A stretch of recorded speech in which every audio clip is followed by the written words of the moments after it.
Do you happen to have a picture of your ID?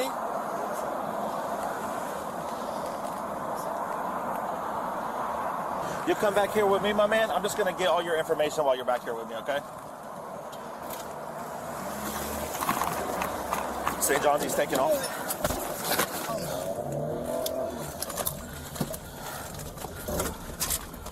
St. John's, he's going the wrong way in traffic on 95. I got you, go.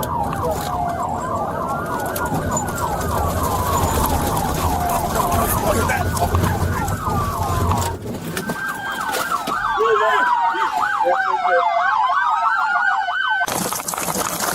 Show me your hands! Nothing? Clear? Clear!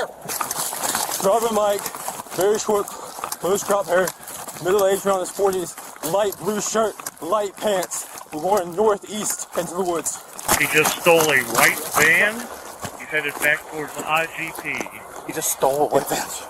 Heavy traffic, opposite lane travel. He's just threading the middle. If we can get stop sticks located at north of US 1 and south of US 1, looks like he's aiming to go northbound, approaching the intersection of US 1. Talking 907, I had a good hit on stop stick. Northbound on the train tracks, northbound on the train tracks. He's on the west side of the train tracks, traveling on the gravel side, northbound on the train tracks. St. John's, I believe he's losing 8 tires. Just lost a tire. Get ready for a bail, guys. Running into the wood line. Come here! Show me your hands! Show me your hands! Still northbound along a trail paralleling northbound amongst the train tracks. Diving into the bushes. Looks like he might be gassing out if you guys are still up with him. Win it right here. About 50 yards to your left in the bushes, to the west. 30 yards, he's going to be on your right-hand side, tucked in the bushes. 30 yards on our right, in the bushes. 10 yards.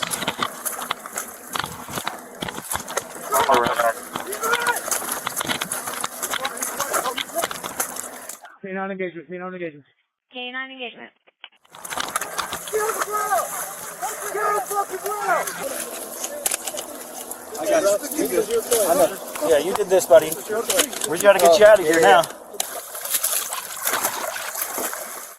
All right, let's dive right in. Today, we're going to break down an absolutely wild police chase, and we're going to do it using the raw, real-time radio chatter from the officers who were there. You're about to hear just how fast a situation can spiral completely out of control. He just stole a white van. Just imagine hearing that crackle over the radio. It's pure chaos right in the middle of a pursuit. But how on earth did it get to this point? How does a normal day turn into Grand Theft Auto in the middle of traffic? Okay, so let's rewind, because this entire insane manhunt started with something incredibly boring, a routine traffic stop. You can hear it, right? It's so calm. The deputy's just doing his job, asking for the usual stuff.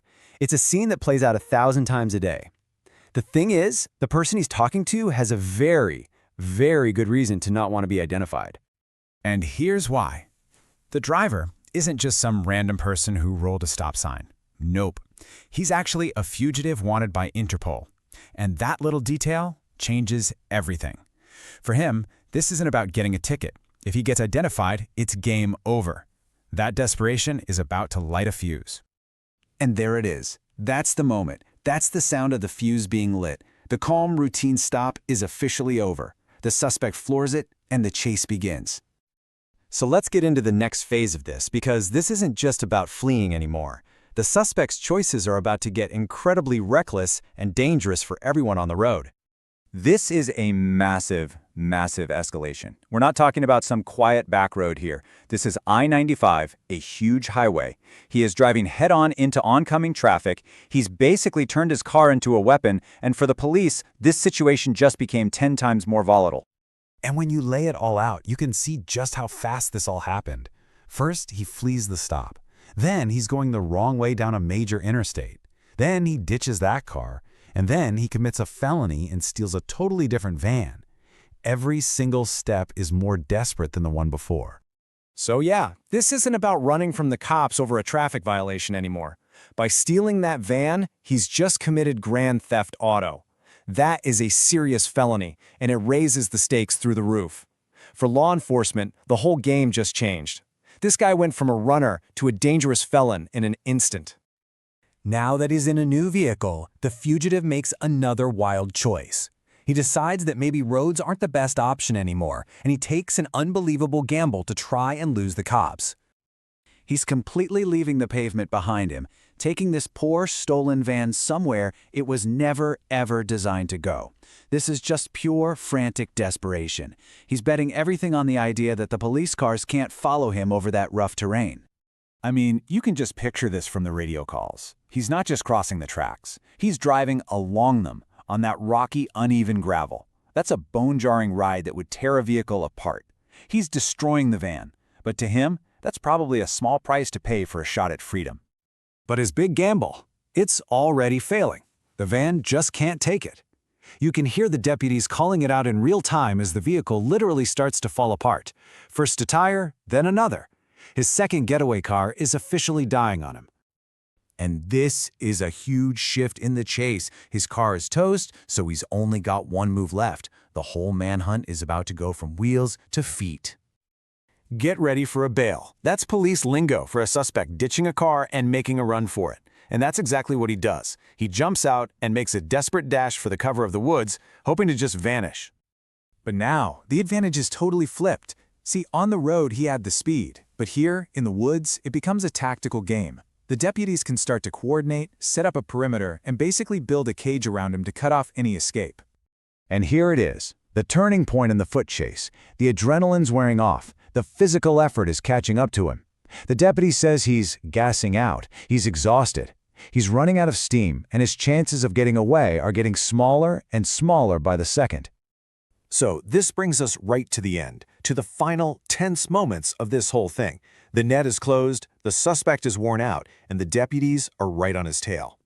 The radio communication gets incredibly precise here. It's not about high-speed directions anymore, it's about pinpoint locations. They have eyes on him. He's hiding, but it's too late. The chase is pretty much over. 10-yard engagement. That is a tactical call. It means officers are now face-to-face with him just a few feet away. This is that final, tense moment right before they move in and make the arrest. And that's the sound of the end of the line, the raw, unfiltered climax of the whole manhunt. After a chase that involved 2 cars, a major highway, and a set of train tracks, the Interpol fugitive is finally caught. You know, watching this whole thing unfold brings up a really tough question that police departments have to deal with all the time.